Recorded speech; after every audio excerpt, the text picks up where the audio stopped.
Joining us now with more on the actors and writers strike is actor, writer, and director Joseph Gordon-Levitt. Joseph, good morning. It's so great to have you with us, especially with this new piece you wrote for the Washington Post. It's titled, "If Artificial Intelligence Takes Your Job, It Should Pay You," which gets kind of at the core of this strike here. Let me read a little of it, Joseph. Tech giants, entertainment giants, and every other profit-hungry giant will soon claim that AI can do human-level work at an astonishingly small fraction of the cost. However, this claim will be hiding something, like the Wizard of Oz bellowing, "Pay no attention to that man behind the curtain." What's behind the curtain of AI? The cost of the human labor it took to produce the training data. Generative AI cannot generate anything at all without first being trained on massive troves of data it then recombines. Who produces that training data? People do. And those people deserve residuals. For example, let's say a new AI could generate a complete feature film at the click of a button. Some industry insiders think this actually could happen pretty soon. Building that AI would require a bazillion past movies to be used as training data. Therefore, anytime this AI yielded revenue, the people who made those past movies deserve a substantial piece. And I'm not just talking about actors and writers, writes Joseph. I also mean people who don't get residuals today, the camera operators, the costume designers, the sound mixers, everyone whose work the AI will be ingesting, mashing up, and mimicking. So, Joseph, you write so well about this, explaining it, because I think a lot of laymen say, what are they striking about exactly? What's at the heart of all this? So I'll let you expand a little on it and explain to our viewers why you think this moment is so important in Hollywood. Yeah, absolutely. And thanks for having me. I've been fascinated with AI for years. And as the technology is getting more and more powerful, I've just grown really concerned about what it'll mean for my industry. And honestly, not even so much just for my livelihood, but for the people that I work with. Like I mentioned in that piece, those camera operators and sound mixers, the people that are like family to me. We work really long hours together. And I'm very concerned with what this technology is going to mean for them and their lives. But it also goes beyond Hollywood. I think the technology is going to impact so many different industries, and maybe the film and television industry is sort of a canary in the coal mine. So what I'm suggesting is that if an AI has used your work to be built, they call it trained, and that AI makes money, then you should get a piece of that money. And in the entertainment industry, that's called residuals.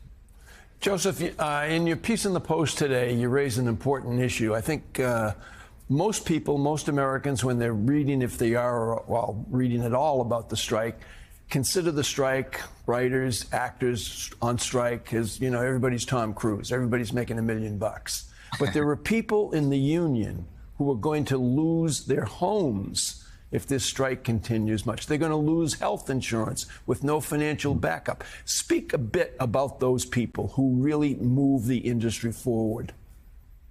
Yeah, it's absolutely true. So much of SAG and after the people striking are in threat like that and are not the big high profile people you talk about. And it's also important to talk about another labor union, which is not currently on strike, which did go on strike. I think it was a year or maybe two ago, IATSE. And IATSE is the labor union of the crew members, of the people who are, operating the camera and the lights and setting up the set and doing the hair and makeup and wardrobe. Tons of people who can't work right now because the studios won't give a fair deal to the actors and the writers.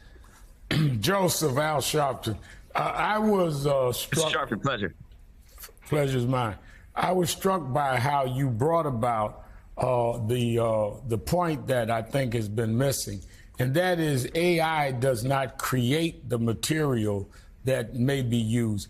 They are using things that human beings had created and kind of bring it together. Talk more about that, because the human rights side of this is something that catches my attention, is that you're really using the labor, the creativity, and in some cases, genius of others that AI can put together and coordinate, but they didn't originate. That's exactly right. And it's not just in some cases, it's in every case.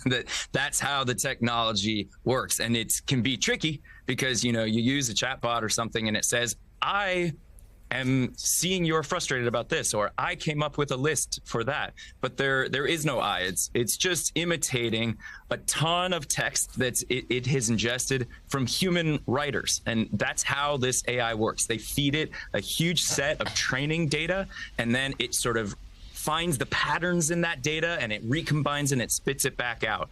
And so that data was all produced by humans. And it can be a bit of a magic trick to say, like, well, the AI did it, the people didn't do it. But that's not true. It was all done by people and then kind of recombined by the AI. And that's what I'm saying. Those people whose data was used to train those AIs, those people deserve compensation. Joseph, it's also worth underscoring, as you have noted, that some actors, their images could just become part of the AI and used in perpetuity without them gaining any benefit from it. But you also note what a time-intensive, laborious process that would be to sort of create a system where residuals could come from AI. Have there been? Give us an update, if you will, just on the state of negotiations. Is there anything at all, or has there been any olive branch, any discussion, even through the front door with the studios, with the other sides of this, on matters of AI? Yeah, there's been grave concern expressed about AI by both the unions that are on strike. But honestly, I think this is an issue that goes beyond labor unions, and it's really more than we unions can properly negotiate for. And in the op-ed in the Washington Post, I'm saying that this needs to be a matter of legislation, because this is way beyond Hollywood. We can talk about how actors and writers are having, their work reappropriated. We could say the same for doctors. When doctors sign over their medical records, those medical records could get used to train an AI. And now a doctor is losing their job to the AI. And you could go down the list of industries of people who are going to be impacted this way. And so this is something I think that a single labor union in a single industry can't really address. It's got to be something that's addressed in Washington. And encouragingly, there is some movement, it seems, in Congress and in the White House towards regulating AI. And so what I would love to see is that when that legislation passes, that this is one of the issues they're addressing, that people should not have their work used to train AIs that are making all this money without getting a piece of that money. Joseph, I think people understand kind of in the abstract what AI is, but what would an AI movie even look like? In other words, I want to see you in Inception. I want to see you on Third Rock from the Sun. I don't want to watch like some video game version of a reality. How would an AI movie be assembled? What would it look like? I think the technology isn't quite there yet, but soon enough, it will be indistinguishable. The tech is just getting better and better, and it'll be very hard to tell a movie that was made by AI versus a movie that was made by people. And again, that goes to all the different industries. The tech is getting very, very good. And so that's what it's you're not going to be able to tell. Wow. All right. Joseph Gordon-Levitt doing a great job of explaining this. And you can read more. His op-ed this morning just posted on the Washington Post. Joseph, so great to have you with us this morning. Come back soon. We appreciate it.